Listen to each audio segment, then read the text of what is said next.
Up All Night is the 13th episode. It's the first season of 30 Rock. This is directed by Michael Engler. And as always, there will be spoilers from now as I go through the episode and share some thoughts.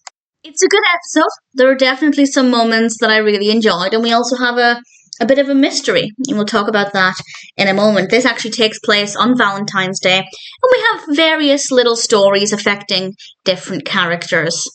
The story with Jack, I didn't really care for. It's not that it's badly done, I just personally don't care. But actually, I think it raises a good point that love and hatred can be very complicated. Because his divorce with Bianca is finally being finalised. And he got everything he wanted. She just wanted to move on and be done with it. So she just gave him whatever he wanted. And he's really happy about this, but then he's first of all spending the evening with Tracy, but Tracy goes off to do his own thing. More on that in a moment. But Jack ends up talking to himself quite a lot, and it increases, and he ends up in Tracy's hotel room, where Tracy is actually trying to have a romantic evening, and it doesn't go according to plan. But he calls Liz, which I thought was rather adorable, sending Liz to the rescue. And Liz basically makes Jack admit that he still has a lot of feelings for Bianca and a lot of things are up in the air. And I didn't find it interesting to watch from an entertainment perspective, but I do think that it raises some pretty interesting points. Liz got some flowers, which is the mystery, and there's no cards, so she doesn't know who they're from. And we spend a bit of the episode wondering who could have sent them. And I don't know, I guess I kind of like the outcome. It feels kind of anticlimactic, but also unexpected. So that's kind of fascinating. So I'm kind of in two minds about whether or not I liked it. But basically they were meant for somebody else. And they went to the wrong person. And she got to keep them, and she did a little photo to prove that she was who she was, and they went to the wrong person. And it was quite sweet. It was a good scene. I guess I'm quite happy with how things turned out. Pete is currently trying to find some Valentine's Day card and gift because it's also his wife's birthday. Absolutely.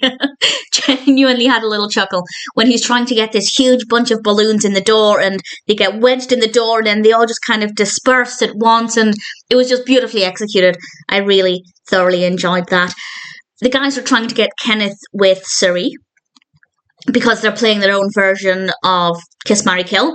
And honestly, Cerie was quite sweet. And this is the first time where Cerie has come across as a genuine person rather than just the stereotypical blonde airhead that she's usually portrayed as.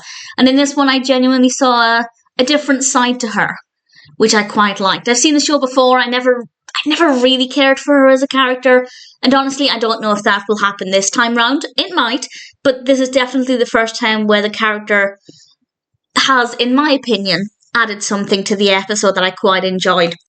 And then we come to my favourite bit, and it's my favourite bit, even though on paper it shouldn't be.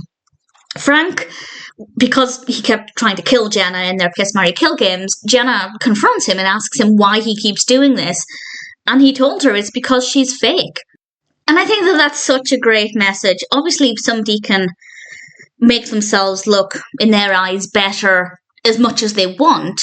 But at the end of the day, they should do it for themselves and not for other people. And I think it's clear that Jenna puts on a performance, both in terms of her appearance and her behaviours, to impress other people. And I like I like the fact that Frank just said straight out, "You're fake." And I admire him for that. But the reason this is my favourite is because it taught me such an adorable word. Now, I'd seen this episode before, but I have no recollection of this word. I clearly forgot about it. But Jenna farts in front of Frank. Honestly, her face, I don't find fart humour funny, but I did find her facial expression very funny. As genuinely fantastic bit of acting as she realises what she does and the panic sets in. And then she admits, and this is the word I love, she admits that she pooted. I'd never heard that word before. Again, I obviously have, as I've seen this episode, but I can't remember ever hearing that, and that is such an adorable word. Pooted is absolutely adorable, and I rather enjoyed that, and it was a really lovely moment, and Frank pointed out that that's the most real, genuine human thing she's ever done, and it was a it was a really sweet moment. So it's definitely not a bad episode. Yeah, Jack's part of the story I didn't personally care for, but I can see there being value in it. Personal highlights for me would be seeing Cerie in a slightly different light, or seeing a different side to Cerie. The whole mystery with Liz and the Roses. It's not that funny actually, but Pete's balloons drifting away. I just got a tickle out of it. I rather liked it. And Jenna saying pooted because it taught me a very cute word. So I rather enjoyed quite a lot of this. Not all of it, but in general, I'd say Up All Night is still a pretty decent episode of 30 Rock.